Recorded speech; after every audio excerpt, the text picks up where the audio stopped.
Amelia woke up that morning with a smile on her face. It was her 5th wedding anniversary with Ethan, the man she had loved with all her heart. She had spent the whole week preparing a surprise dinner, planning every detail with care. She wanted it to be perfect, just like the love story she thought they shared. The house smelled of fresh flowers, her favorite scent filling every corner. She wore the blue dress Ethan once said made her look like the sky after rain. As she looked at their wedding photo on the wall, her eyes filled with tears of joy. 5 years already, she whispered to herself. We made it. Ethan was a busy man, a millionaire businessman who was always running from one meeting to another. But Amelia believed love was about patience. She believed he was working hard for their future, even when he came home late and too tired to talk. She looked at the clock. It was almost 7 p.m. Ethan was supposed to be home by now. She called his phone, but he didn't answer. She tried again. No reply. The candles on the table slowly melted down as the food turned cold. Finally, she heard a car outside. Her heart jumped. She ran to the door, ready to welcome him with a smile. But instead of Ethan, a man in a black suit stood there. "Mrs. Amelia Carter?" he asked politely. "Yes, that's me," she said, confused. The man handed her an envelope. "These are from Mr. Ethan Carter," he said quietly before walking away. Amelia's hands trembled as she opened it.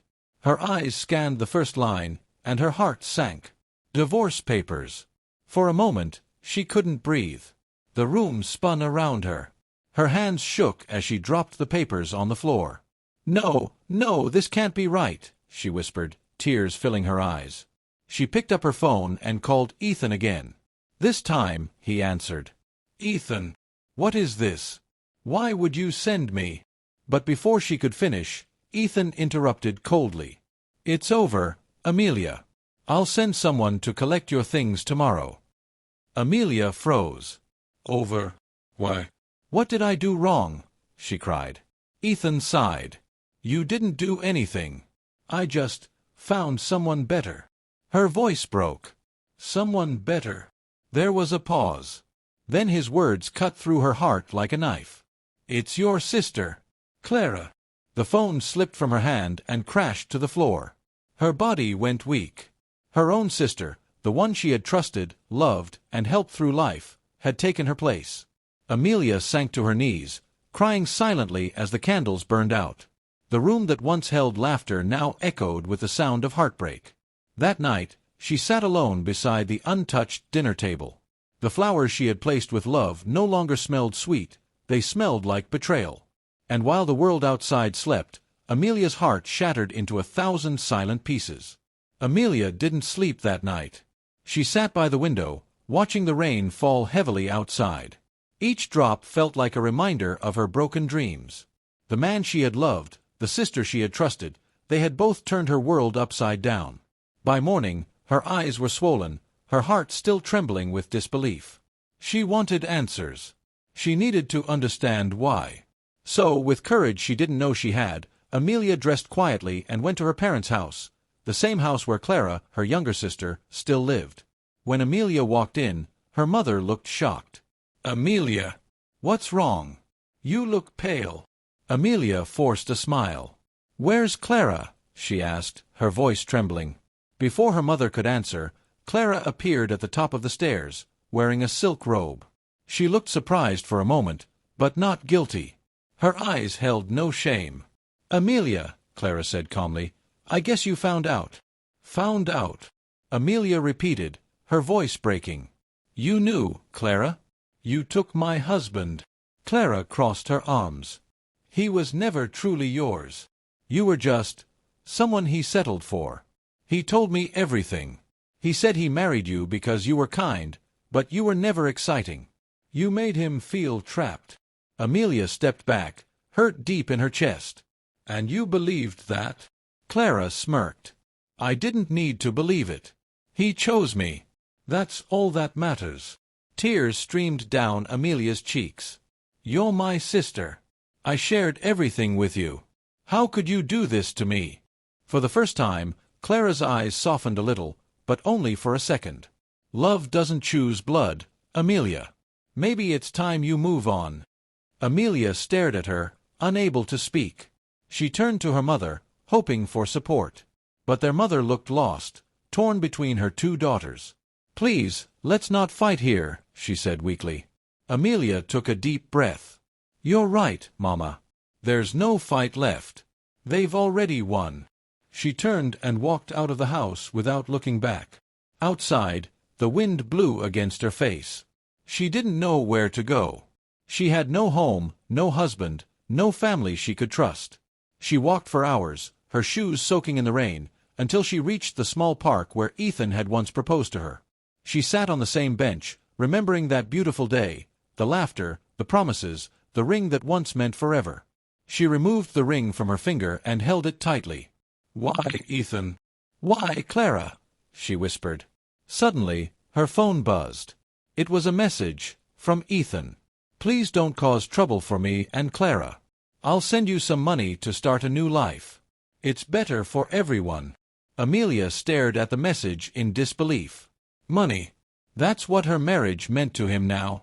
She typed back with shaking hands. "Keep your money.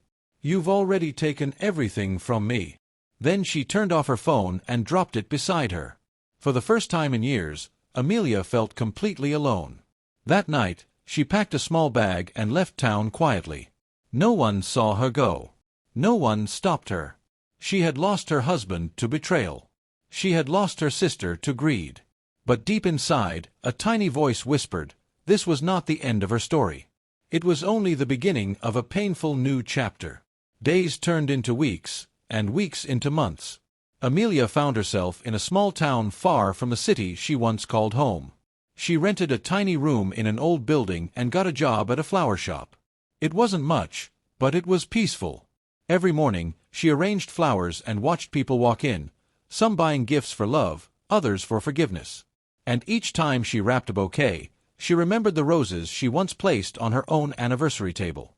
But this time, instead of tears, she smiled softly. She was learning to live again.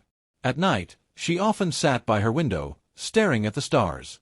Life had taken everything from her, her husband, her sister, her old world, but it hadn't taken her heart. Slowly, she began to find strength in her silence and peace in her pain. One afternoon, an older woman entered the shop. She was gentle and kind, with silver hair and warm eyes.